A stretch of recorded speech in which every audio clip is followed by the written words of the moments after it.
Today I'm diving into the top priorities for new players so that you are not lost once you reach level 80 in Guild Wars 2. There are many options and of course you are free to choose any of them. Some of the possible choices may speed up your progression much more than others. Be sure to skip to the appropriate section if you're only interested in a specific progression element. But for now, let's start with the most important masteries to aim for. In general, each expansion has its own set of masteries associated with it, even core Guild Wars 2. So if you don't have all the expansions, you should obviously only care about the masteries you can currently unlock. I think it makes the most sense to play through the expansions in chronological order, so most of the masteries should follow that scheme. Especially as some of them can only be unlocked after a certain amount of story progression. I will now go through all the expansions in detail and tell you which mastery you should get your hands on first.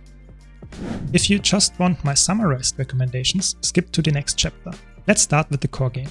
By far the best is Pact Commander Mastery, as it gives you access to auto loot, a setting that allows you to automatically get all the loot that drops when you turn it on. Sweet, isn't it? I would always go for that first. Then, if you are a Fractal lover, I would go for Fractal Mastery. One important note is, don't go for the Legendary Mastery, as it is not useful for a new player. And even if you want to go for a Legendary in the future, it is not required and not even recommended to get it via this mastery nowadays. Next up is Heart of Thorns. Again, gliding is the best. It gives you a whole new way to enjoy the maps. Also allows you to traverse them quite quickly. Of course, there are a few other good masteries here, but most of them will only help you on the Heart of Thorns maps. Don't get the raiding mastery, as it only helps on a few bosses, and even there it is not necessary. So even if you are a raid lover, you don't need it to start with.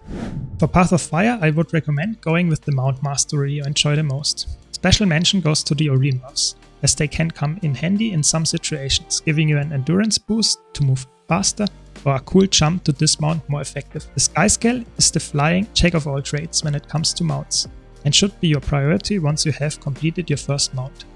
It's a bit of a grind to get, but it's worth it in the end, as it gives you access to a legal fly hack. Sounds good, right? Next we have the Icebrute Saga masteries, and they are pretty bad. The only ones worth getting are the ones that increase your loot by allowing you to open the big chests in the corresponding maps and strikes, as well as giving you access to the Mount Stealth skill.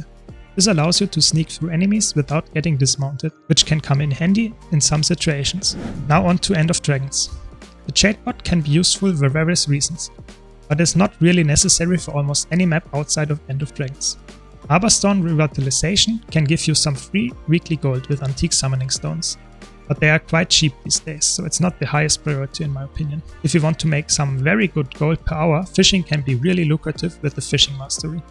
If you want to know more about what you need to do each week to get gold, such as the aforementioned summoning stones or making gold from fishing, check out the videos in the description. Let's talk about Secrets of the Obscure. Light Training Mastery can be very useful across Tyria, as it allows your flying mounts to use updrafts and gives you access to the Skyscale Combat Lounge, which allows you to mount your Skyscale in combat, quite useful. Lastly we have the Chantier Wilds masteries. They are also not that important overall, but you can get some nice vendors with the lowland one. Or if you are into player housing, the Homesteading Mastery will cover you there. Last but not least, the Warclaw Mastery gives your Warclaw more stamina and some nice double jumps, so don't miss that. Now if you have all the expansions and you don't mind not doing them in order, I would go for Auto Loot, Pact Commander Mastery, and then one mount that you like first. Then gliding, and then it's not so clear. After that I would say the Skyscale might be a good investment of your time, but it takes quite a while. I think it is worth the effort though.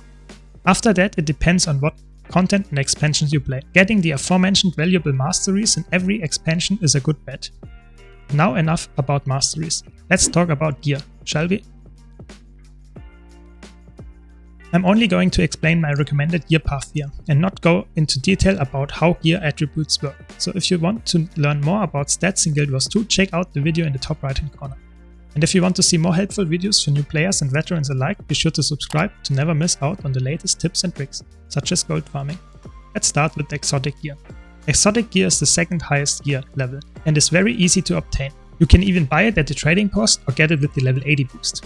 As soon as you reach level 80, I would recommend getting exotic gear that is appropriate for your playstyle and class. Helpful build tips can be found either on my YouTube channel or on the Snowcrow's website.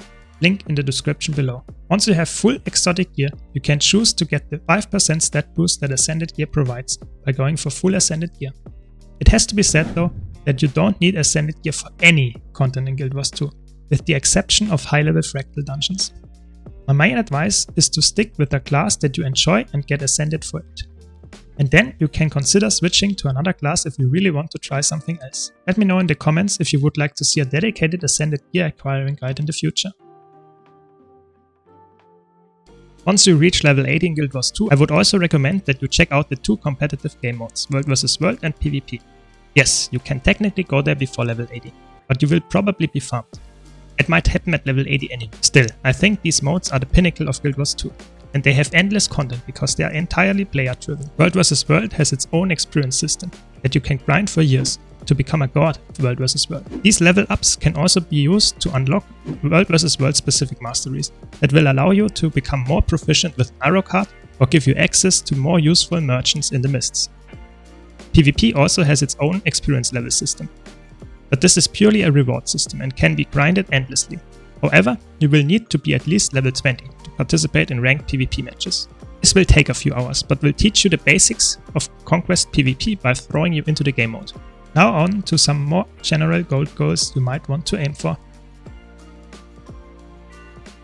There are almost an infinite number of things you can do once you have your desired gear, and most of them cost gold. So here's a short list. Skins in general are the real endgame of Guild Wars 2. It's all about fashion for a lot of people. So you probably want to hunt down this skin, and then that skin, and then that skin, and in the end you need gold for all of them.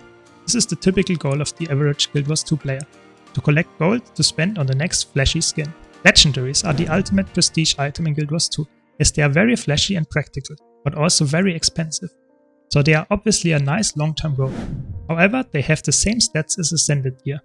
So it is not an upgrade in terms of attributes, but in terms of convenience, as you can swap stats on the fly and change skins at no cost. Not all legendary items are created equal though, so if you want to know which ones to go for first, as they offer the ultimate convenience, be sure to check out my legendary item tier list in the top right hand corner. Next we have inventory slot increases.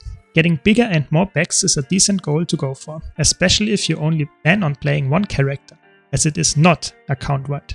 And that brings us to the last big goal. Account upgrades from the gem store. In Guild Wars 2, the premium currency, gems, can be purchased with in-game gold. So all of the following account upgrades can be purchased with gold. You can buy more character slots to try out different classes or get more storage space, buy more bag slots to get more inventory space on a character, increase your bank and material storage space,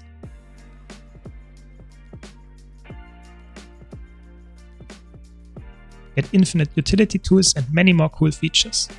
If you want a detailed analysis of which gem store items are essential and which are useless, check out this video. And now thanks for watching, I hope you find this quick guide helpful.